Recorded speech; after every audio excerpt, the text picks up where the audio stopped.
ඔන්න ලස්සන ගමකට සිංහල අලුත් අවුරුදු කාලය ආවා. ගමේ හැමෝම හරියට අවුරුද්දට ලෑස්ති වෙනවා. මීරි දුවේ මම කොකිස් හදනවා. කෝයත් එන්නකෝ. මට බෑ ආච්චි අම්මේ. මම මේ ගේම් එකක් ගහනවා. ඒක ගහලා ඉවර කරන්න ඕනේ.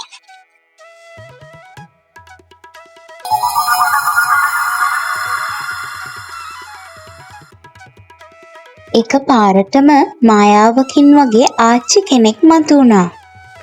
ඔය ළමයා සිංහල අලුත් අවුරුද්ද කියන්නේ මොකද්ද කියලාවත් දන්නේ නැහැ. අනේ ඔයා කවුද? ඔයා ඇයි මෙතනට ආවේ? මම තමයි අවුරුදු මායාව. මට පුළුවන් ඔයාව සෙල්ලම් වලින් පිරිච්ච ලස්සන ලෝකෙකට අරන් යන්න. එනවද මාත් එක්ක? අනේ මට බෑ. මට ගේම් ගහන්න තියෙනවා. ඔයා ඇයි මෙතනට ආවේ කියන්නකෝ. ඔය ගේම් වලටත් වඩා ලස්සන දේවල් එහෙ තියෙනම ළමයෝ. හරි එහෙනම් එන්නම්කෝ මං.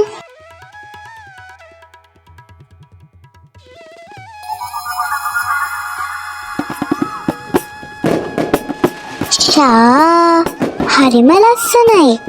මෙයාලා මොනවද මේ කරන්නේ? අන්න අර අක්කා උන්චිලිත් පදිනවා.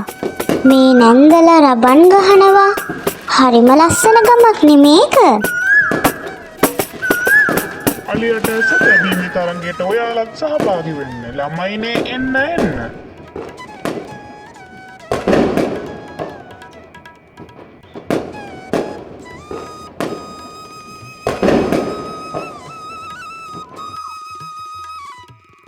අදින්න හයියෙන් අදින්න.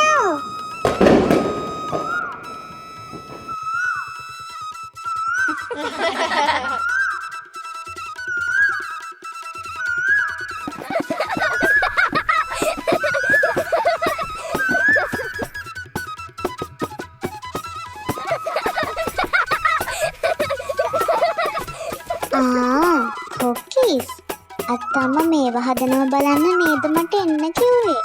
අයියෝ. මිහිරිව මායාවකින් වගේ එක්කන් ගියේ ලස්සන ගමකට. රබන් අවුරුදු ක්‍රීඩා රස කැවිලි පිරීලා තිබුණා එතන. මිහිරිට හරිම ආස හිතුණා ඒව දැකලා. කොච්චර ලස්සන තැනක් වුණත් මම මෙතන තනියෙන්නේ. මට ආයේ ගෙදර යන්න ඕනේ. කොමේ මායාච්චි. මිහිරි එහෙම කියපු හැටිය ආයෙමත් එයාගේ ගෙදර එයා හිටපු තැනටම ආවා. ආච්චි අම්මේ, ඔයා කොකිස් හදනවා නේද? ඉන්න මාත් එනවා.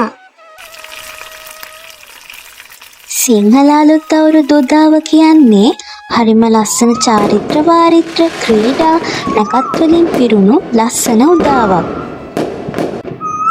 ඉතින් ඒ අවුරුද්ද පවුලේ අයත් එක්ක එකට එකතු වෙලා ලස්සනට විඳින්න ඔයාලා. ලැබුවා වූ සිංහල දෙමළ අලුත් අවුරුද්ද ඔබටත් සුබ අලුත් අවුරුද්දක් වේවා. තවත් ලස්සන කතාවකින් හමු වෙනකන් ඔයාලා හැමෝම පරිස්සමින් ඉන්න ඕනේ.